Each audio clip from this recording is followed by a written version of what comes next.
Hello, good morning, good afternoon, and good evening. Welcome to NostraCity AMA number 5. My name is Fabi, and I am the boss of NostraCity. Today, I brought my handy dandy little, what do you want to call this?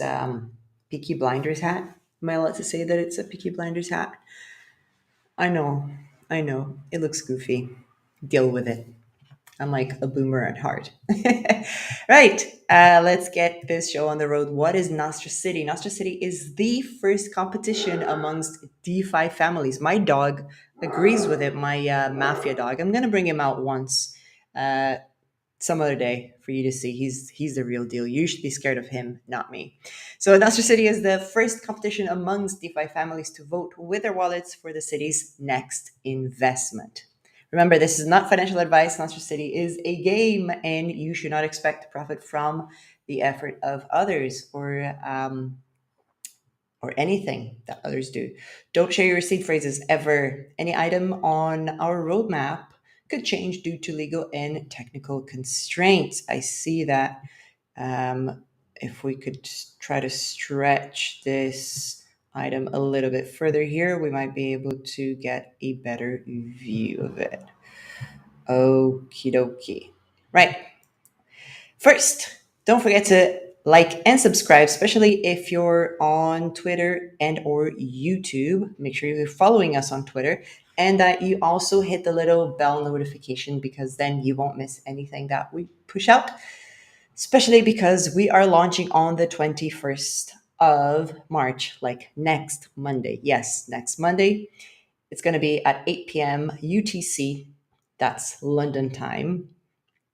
And I mean, if you miss out, some random announcement or surprise, then don't blame me. You should join our community on Discord. The link is also on Twitter and probably on the description down here as well.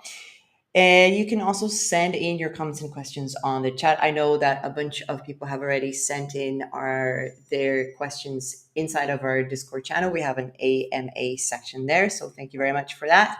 Let's get going. Today, the topics are nodes. Then we're going to get into questions. I'm actually going to talk about the numbers for season 1, which I forgot to put here as an item. And we're going to talk about the last whitelist spot before launch and some more news to come. Okay, so let's talk about nodes. Nodes are all the rage. And first, I have to make a distinction of what is the node that we're talking about. I'm not talking about actual network nodes that support and verify transactions on, say, the Ethereum network. That's not what we're talking about. We're talking about node projects that basically pay out a passive income of their own token for anybody who is willing to buy up a certain amount of tokens. For example, if I buy 10 Fire tokens, shout out to Phoenix Community Capital, Luke and Eric. If you buy 10 of them, then guess what? You can build a nest. Okay. And with the nest, then you can get whatever the payout is on a daily basis of that same token that you've put in. Okay, so that's the type of node that we're talking about. You can call them yield bearing NFTs. Sometimes they're not even NFTs. Or I like to call them money boxes. It's horrible, but that's how I like to call them. Or token boxes, okay? Because this is not, a financial instrument, obviously. So when we're talking about these specific type of nodes, the biggest problem with them is that you have to ask yourself, how can you promise an infinite APR from a finite reward pool? Think about it. So you buy up the tokens, and I'm not going to give Fire as an example anymore because I think they have a superior model. But let's say that you buy up 10 of whatever node tokens, right? And then what you do is you exchange those tokens for this node. And then with this node, what you're doing is you're giving up your right to sell those tokens. They're gone forever. And part of them are placed in a reward pool.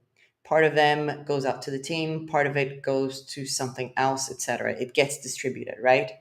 But then what most node projects are getting wrong, I believe, is that you're trying to promise an infinite APR, because that thing is going to be paying you out for allegedly the rest of your life.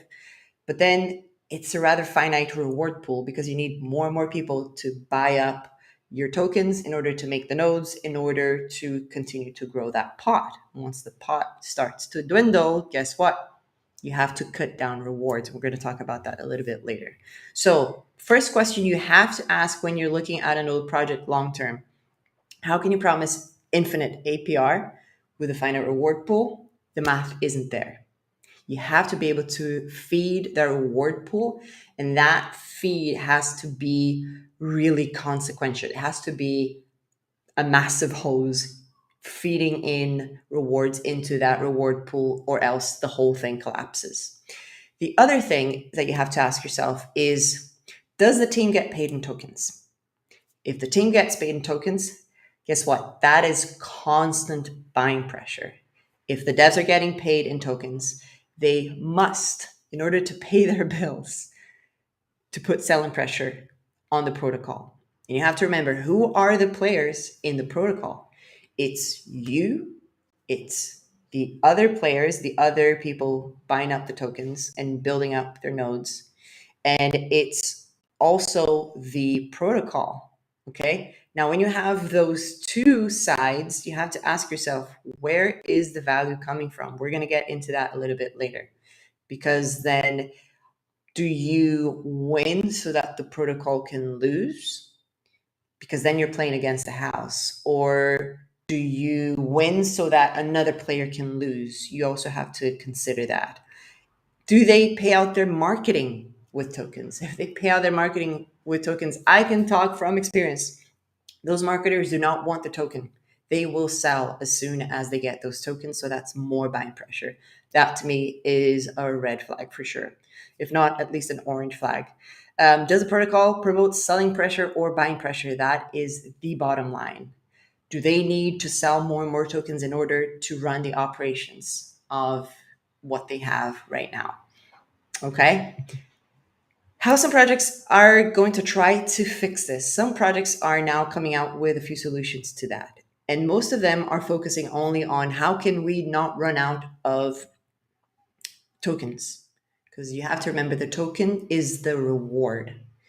And then you have to ask yourself, if the token is the reward, what else is the token being used for? Because if the token is only the reward and you need to buy, say, 10 units, but then you only get that as a reward as well during the payout, you have to ask yourself, do we have growth that is continuous and enough for the token payout to be sustainable? That's always the question in the back of your mind. Now, because you have to buy up, say, 10, 100, whatever is the number of tokens that you need to buy, and you get maybe, 0 point something per day, or 1% per day, or 2% per day, or 0.5% per day, whatever the number is right now for each individual protocol, then you have to ask yourself, okay, are there enough people buying up enough tokens, making enough nodes for the reward pool to not be depleted too quickly? And the depletion can happen very, very quickly. That massive decay can happen very, very quickly. So some projects are suggesting to actually cut rewards, because you know what? They're looking at their rewards pool. Because it's finite, they have to cut rewards. You've seen it before. I'm not going to name names. I respect those protocols for trying to keep it sustainable, but it's because they're looking at a closed system. Nodes, the way that they have been created, or node-like projects or yield-bearing NFTs, are a very closed system. And so you have to ask yourself, if it's a closed system, where does the value come from? Another thing that I've seen actually been suggested in the last couple of days only is to make the node rewards time or payout limited, meaning that you might be able to buy a node, but it's only going to spit out an X amount of tokens, and that X amount is limited, or it's time limited, meaning it's only going to pay out for the next 3, 6, 9 months, whatever the term is That is an idea that some projects are trying to initiate as well. Again, it's all focused on how can we make sure that we pay less or we control the closed system. Our view on nodes is a little bit different. In fact, it's very, very different. Reason being, if you go back to my initial question, which was how can you promise infinite APR from a finite reward pool? Anything that you do in order to lower emissions and lower the rewards so that you can grow in time and maintain your sustainability is somewhat short sighted because you're not asking the question, where is the value coming from? Think about anything and everything that you buy. If you buy a stock, well, guess what? There's you, there's the company selling you a piece of their operations, but then there's the client. The value is coming from the client giving the money, making them a profit, and then you're profiting from the fact that you think they're going to profit more, less, whatever. Then it becomes speculation at that point. That's a different layer. But there are three different players, and the real value add is the person that's actually buying the product, but you are also gaining something from that. So it's very dynamic. When it comes to say something like bonds, right? So you buy a government bond, you're buying debt. So you're giving money to the government, you're going to have that money back, but you know that they can print that currency and you're hoping that the speed at which they print the currency is enough to pay you back and retain its value. So it's kind of you against the government, and you're making a bet that they're going to give you the money back with that juicy coupon, but that they're not going to print so much money that money is not going to be worth anything. So when you have two players, you have to ask yourself, just you and the protocol, you, the protocol, and even other players, where is the value coming from?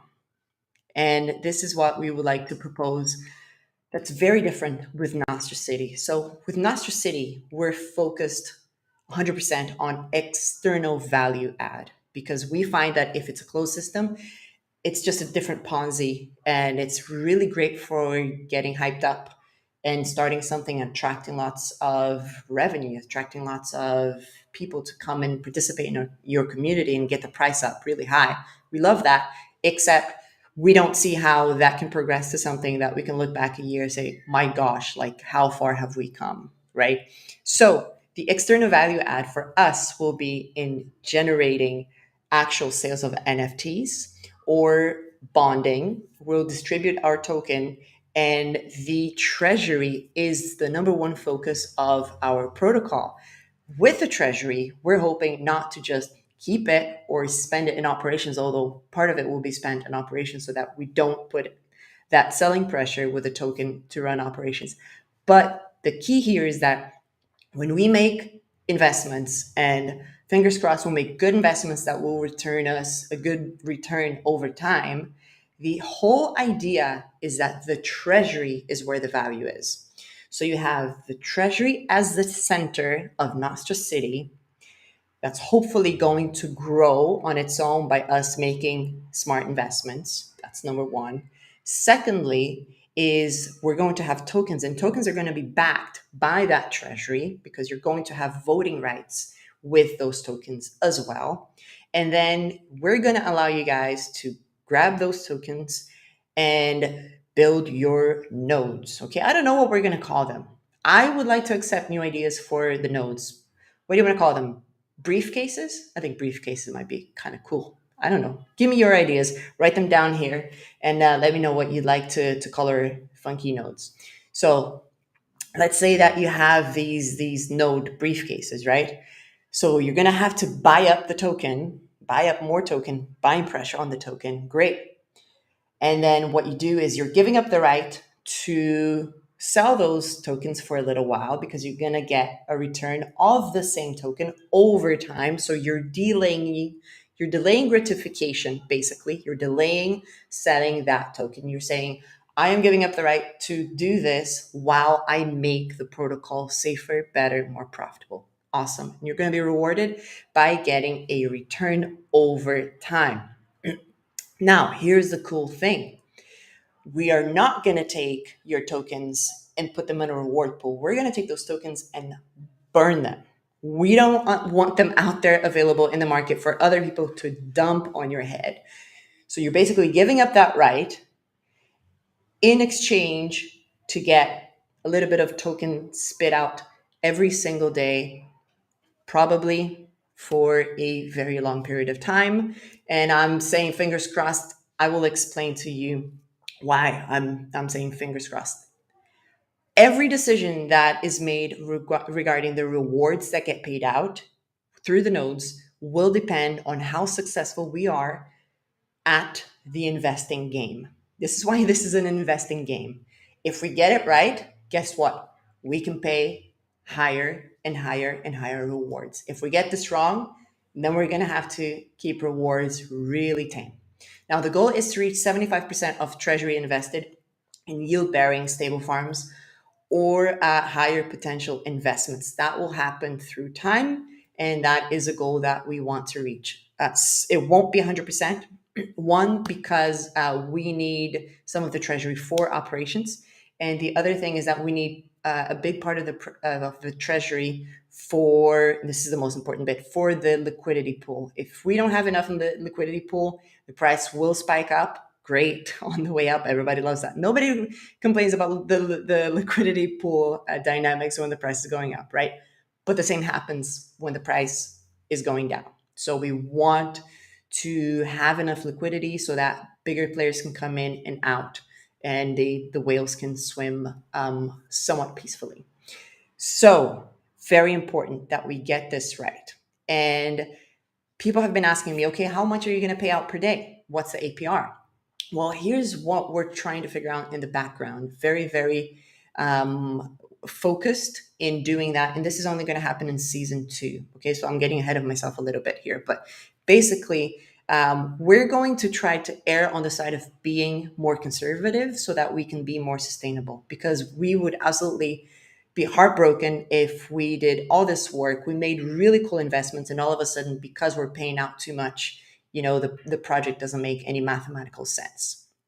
And at the same time, we're also going to try to develop an algorithm to reflect the treasury. So like I said, the logic behind this is if the treasury is growing really nicely and safely, somewhat, it's DeFi at the end of the day, then the idea is that we'll be able to pay out more. If it's not performing as intended, then we should pay a little bit less. But that's a really, really difficult algorithm to get right.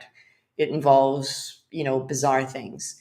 And so if we can't get that algorithm right, what I'm going to say is, okay, guys, we don't have the algorithm figured out. What we're going to do is let's try to be conservative. Let's see what the other projects are doing, and let's err on a little bit of the lower side of that. And hey, nothing says if we get a really, really good performance through the actual treasury growing through our really great investments, that we can't change that in the future, that we can't add different layers, because these are NFTs. They can be bought or sold. And so you're going to be able to, buy and sell and maybe get NFTs that will reflect that new financial reality.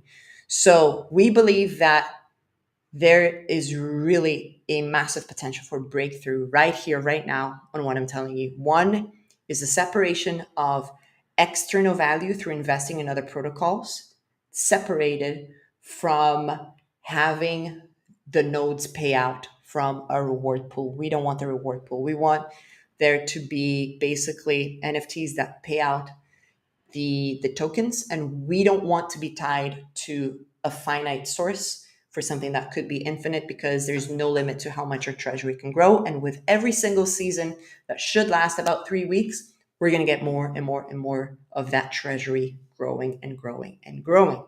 I get so excited when I think about this, when I talk about this. Okay, so let me tell you about some of this season 1 tokenomics.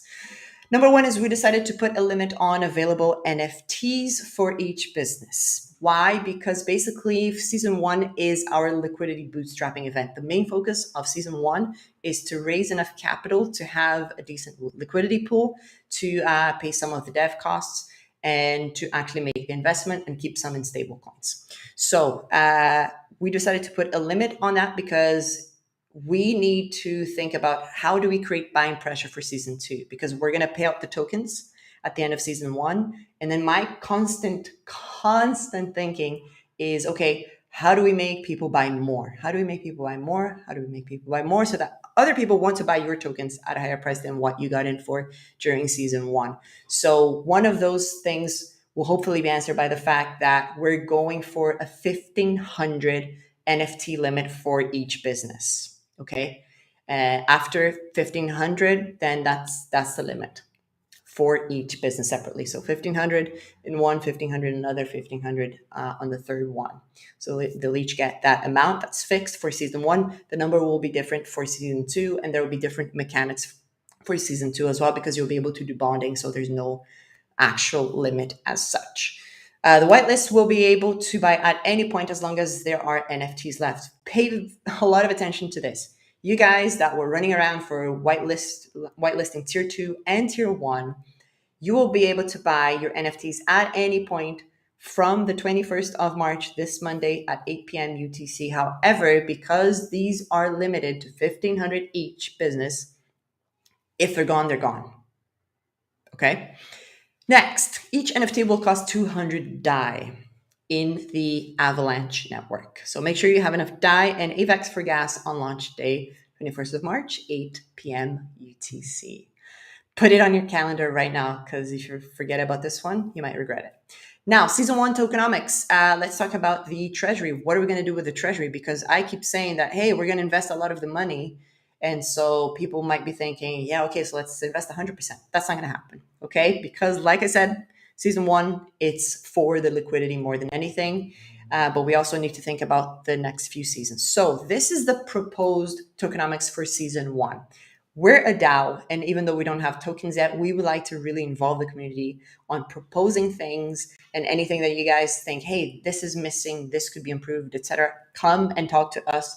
We're here on Discord every day waiting to hear from you and your great ideas. So the treasury should be split up in 35% liquidity pool, 5% buy and burn funds, so that when we do have the token, we can use the 5% raised in order to buy up the token should the price oscillate to the downside. So that's sort of us trying to defend the price that you got in at, making sure that if you want to sell a little bit of your tokens, hopefully you won't want to sell your tokens, then at least we might be able to defend that price with 5% of the treasury, 20% for the winning investment. So that's going to be either Olympus DAO, Hector Finance, or Houses of Rome, and 20% to be kept in stables for the treasury for the next season, etc. And then 20% in development reimbursements, basically all the work that we've been doing for the last 2 months or however long we've been yapping here at your face.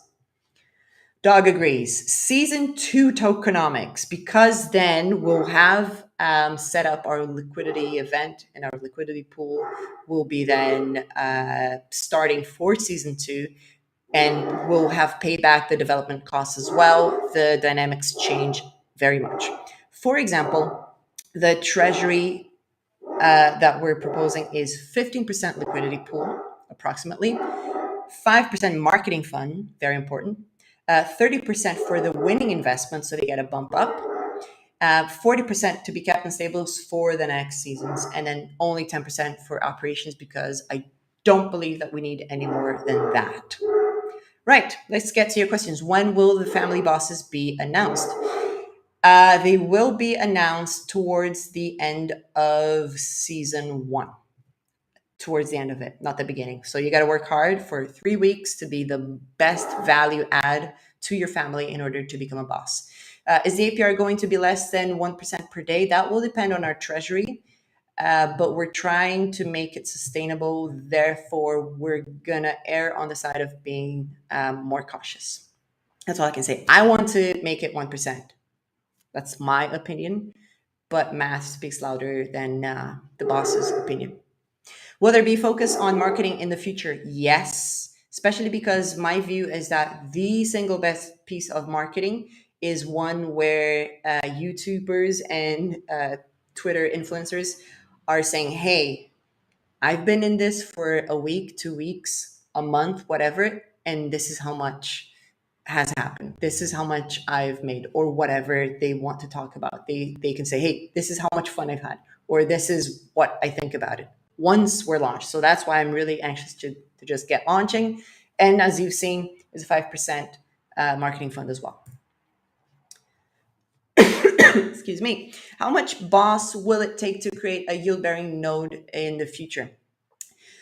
Okay, that will depend. The reason why we're not coming out with this number yet is because here's our thinking. We want to make sure that there is, like I said many times before, buying pressure for the token and not selling pressure. And so there will likely be a gap between season 1 and season 2 where we will do more marketing. So more people want to come, but they can only come and buy the token for season 1, meaning more people to buy up our tokens. But secondly, we want to make sure that we look at all the purchases made on season 1 and that we draw the price at a line where people will look at what they have and they will be more interested in buying more tokens rather than selling them in order to build up the nodes. That's why we don't have that number yet.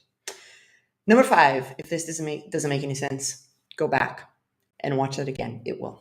Number 5, if, for example, someone has a tier 2 whitelist and they'll buy an NFT that will be redeemable to BOSS at a 60% discount, how will that initial price or just price in general be determined if there's not an initial liquidity set or predetermined fully diluted supply? Very difficult to say that quickly. Okay, so there will be an initial liquidity, but that's only going to be set at the end of season 1. There will be a gap between season 1 and season 2 of at least 1 week. Okay, because we're going to have to look at those numbers and we're going to say, okay, out of everybody who bought, everybody's going to get a token. Some people are going to get a token. I'm sorry, everybody's going to get tokens, but some people are going to get 20% more because they're in the winning families. But also there's the fact that we also have the tokens for the team and the advisors. And so we don't have a number yet because we need to wait for people to buy up the NFTs to know how many purchases have been made so that we can get the initial token supply out. That's why there needs to be a gap between season 1 and season 2, if that makes any sense. I hope it does. And I'm just trying to remind everybody, if you bought the NFT at 60 or 80%, doesn't matter. It means that you're getting full price when it comes to BOSS tokens, right? You're getting the full face value back minimum. And if you're in the winning family, you get that plus 20% extra. Okay, let me tell you about Whitelist Spot. This is your last chance, my friend. Twitter giveaway. There is a Twitter giveaway that ends tomorrow. Run to our Discord and read what's there, and run to our Twitter and read what's there. And there's a surprise Twitter raid. You need to tag a project that you're going to vote for, either Ohm, Hector Finance, or Houses of Rome. Make a little post on Twitter on really why you're going to vote for them in NostraCity. Tag us, tag the project, and that's it. You might win a whitelist spot if you do a good job at telling them why you're going to vote for them and why you're going to vote for them in NostraCity. Kind of how it works. All right, that ends tomorrow, so do not delay. All winners will be announced on the 18th. Next up, we're going to have a live launch. So Monday at 7:45 p.m. UTC, we're going to have our live launch. So 8 p.m. sharp is the launch. 15 minutes before that, I'm going to be right here with you guys talking about what is about to happen.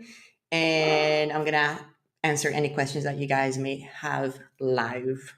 All right. That is Elon Musk. Excited about our launch on March 21st on Monday. Thank you very much. That's it. If you have any more questions, please. We are available on Twitter, on Discord, on YouTube, everywhere and anywhere. Look forward to seeing you very, very soon on Monday, 7:45 p.m. UTC London time. That's it. Thank you very much. See you. Take care. Bye. And then I'll see you the next Wednesday as well. But I'll see you before